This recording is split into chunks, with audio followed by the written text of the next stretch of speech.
Do you have the courage to act outwardly on what you see inwardly? Or will you die a dreamer? Will you die on the verge and on the edge and in the land of coulda, woulda, and shoulda? It is far easier not to be successful.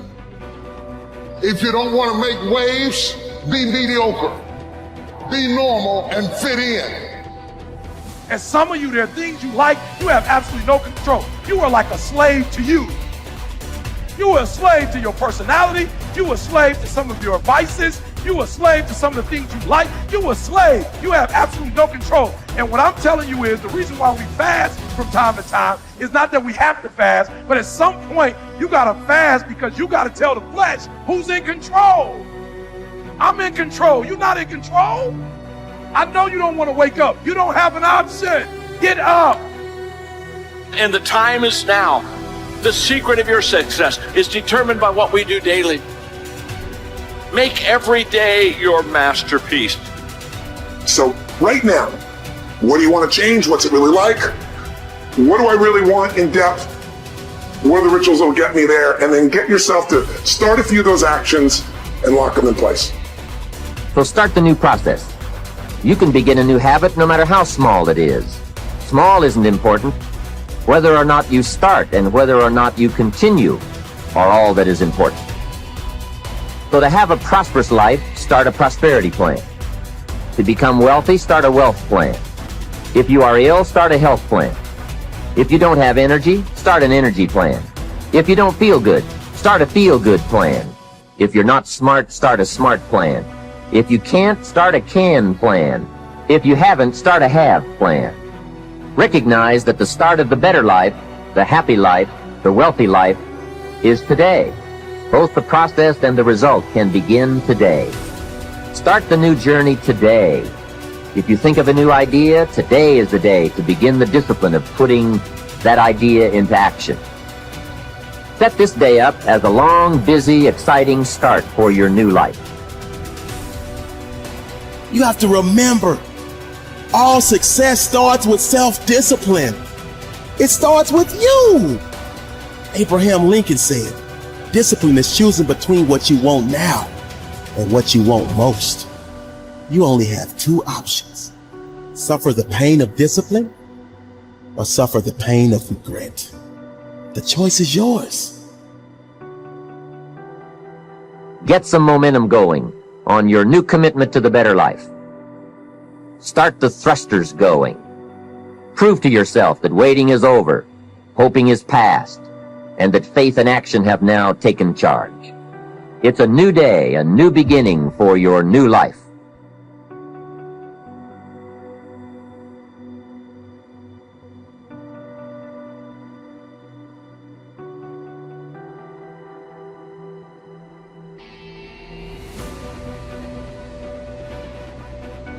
You should use a calendar to structure your days, because if you know what you're doing tomorrow, it decreases your anxiety substantially because you need that kind of structure. You need a pathway.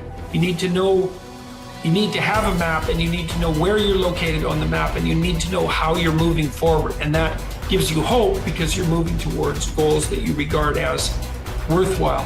And it stops you from being anxious because you're not entirely directionless and lost. And so learning how to manage your time is useful. And you can start with a calendar. You can start with simple things like you can put in, well, when you're likely to go to bed and when you're likely to get up. And regulating that's useful. That should be relatively ritualistically consistent. And finally, a fifth way of being that is new. For me, it has become a way of life. It's called serenity instead of acquisitions. The more you try to acquire, the more you try to get, the more you try to collect in your life and evaluate yourself on the basis of that, the less serenity you're going to have. More is less. It's almost a secret of the universe.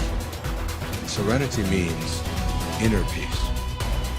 It means that you can find joy in every moment that you have in your life instead of always looking for it. It means that while you are driving along the countryside, and seeing, instead of saying, I'm on my way to this point, that you can open your eyes and see it with new eyes. See the rolling mountains, see the grass, see the deer, see the sky.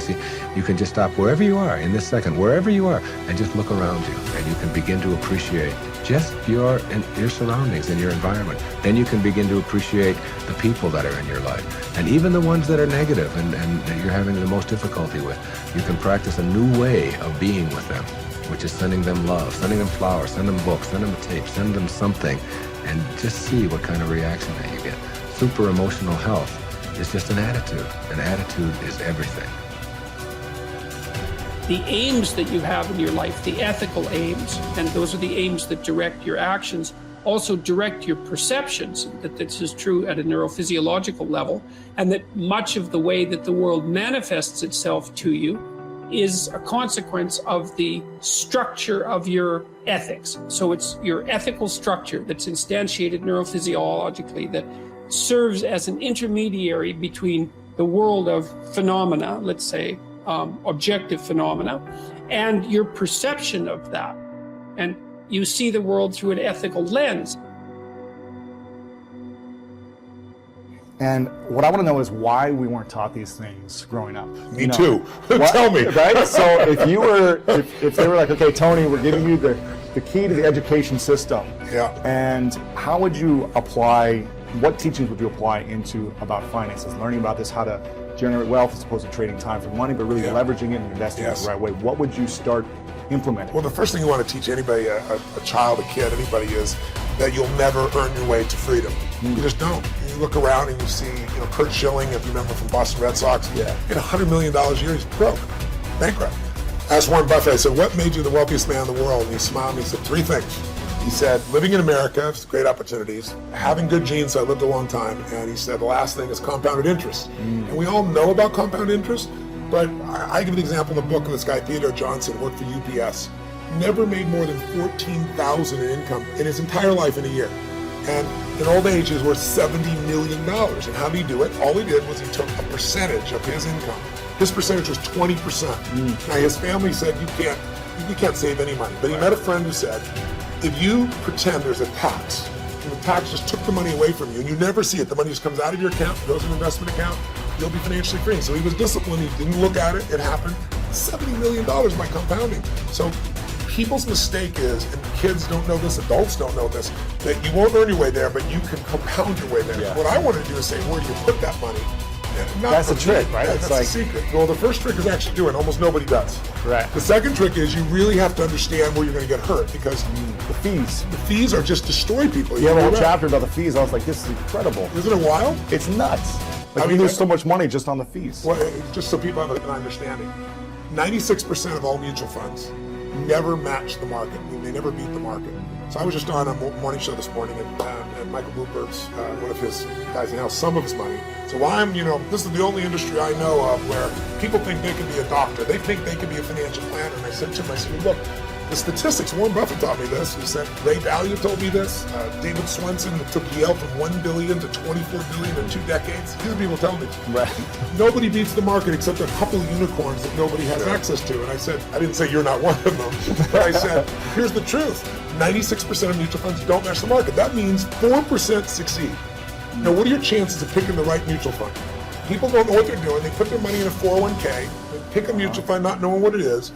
If you play blackjack, and you and I play, and you get 2 face cards, and your inner idiot says, hit me, I want to get 1 chance in a million when you get ace. You have an 8% chance of winning.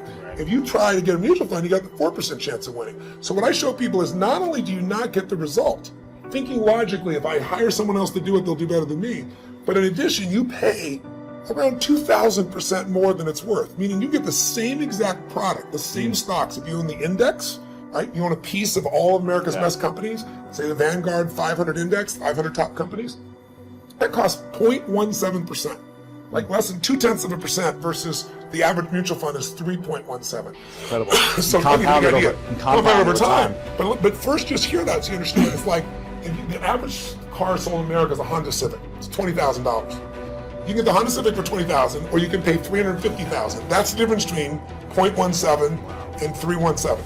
But if you look at it over a period of like, how old are you?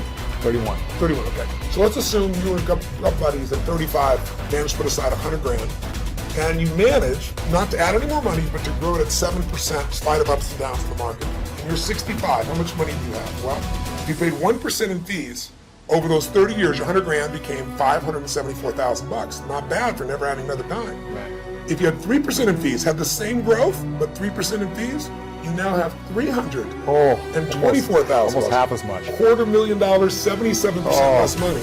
And you had the same return, it was just the fees. So the world, most people ask them, what are your fees? They have no clue. Right. So I've created a site where people can go, they can type it in, you find exactly what your fees are and what you should be paying. And it's highway robbery. Where in the world would you pay $2,000% more for the same exact product? You can only do it because the financial industry makes things so opaque, so convoluted, and people feel overwhelmed. It's hard to understand. Very hard to understand. That's why I try to come in here and go, look, time to become the chess player, not the chess piece. Yeah. Let me teach you so you understand what's going on. It's not that complex. They use all these big words, but when you know what's going on, you don't get screwed, and more importantly, you take advantage of the system instead of letting the system take advantage of you.